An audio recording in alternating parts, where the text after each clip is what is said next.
Donc, à la lecture de ce document dont l'intérêt intellectuel n'est sans doute pas négligeable, mais dont la présence dans les premières délibérations fait que je me pose quelques questions. La première est sans doute la plus importante, dont je pense déjà avoir la réponse. En quoi cette enquête va-t-elle améliorer concrètement la vie quotidienne des Grenoblois ? Bon, je vois que 3 agents de la ville ont participé à cette commission, mais que 13 ont dû répondre à l'enquête.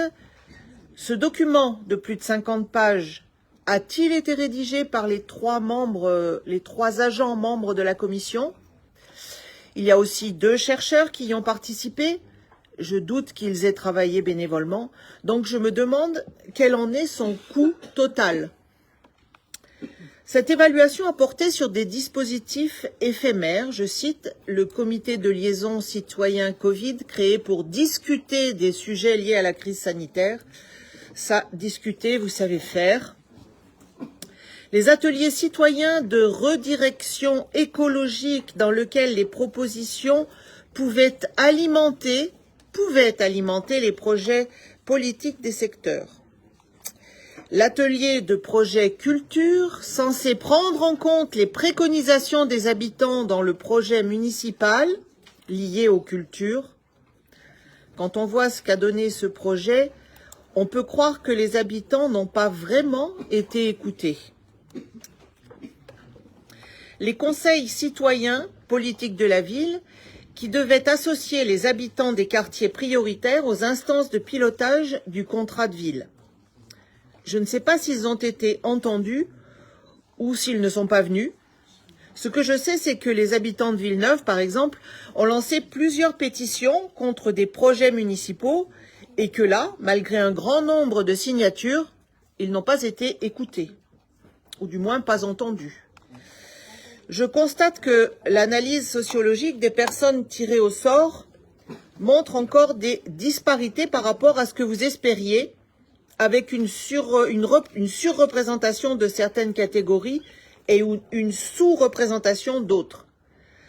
Cela peut sans doute vous paraître surprenant, mais certaines personnes ont des priorités vitales qui ne leur permettent pas de passer des heures à blablater pour pas grand-chose.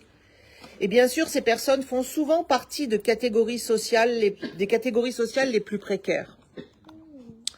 Vous notez que la présence restreinte des personnes tirées au sort pose question sur le poids et le rôle de ce type d'assemblée, voire amène certains à penser qu'ils sont instrumentalisés dans le cadre de ces politiques participatives. Il est vrai que même les chercheurs émettent une hypothèse pour expliquer la faiblesse des effets des dispositifs participatifs. La décision publique consiste à affirmer qu'ils ne seraient que des outils de gouvernement au service des objectifs des décideurs ou des outils de communication politique. Mais comment peuvent-ils donc avoir cette pensée, avec vous qui êtes si transparent, si sincère? Vous n'avez pas choisi d'utiliser de méthode quantitative consistant à compter le nombre de décisions qui pourraient être attribuées à une proposition émanant de tel ou tel dispositif, mais plutôt une approche qualitative. Bien sûr, sans chiffres, il est plus facile de s'auto-congratuler sur les résultats de ces dispositifs. Les chiffres montreraient, à n'en pas douter, que les décisions n'émanent jamais de la base.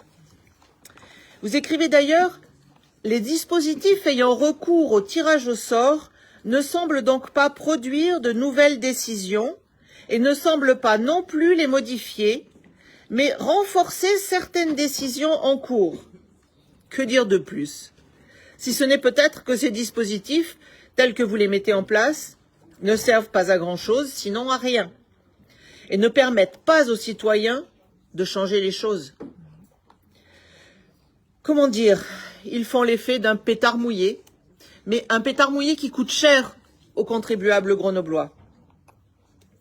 En conclusion, je dirais que ce type de rapport aurait très bien pu être un travail confié à des étudiants dans le cadre de leur formation et non occupé des agents de la ville et des élus qui feraient mieux d'occuper leur temps à résoudre les vraies difficultés des Grenoblois, plutôt que de faire ce genre d'exposé, qui, je le dis encore, ne sert sinon à rien, du moins à pas grand-chose. Je vous remercie.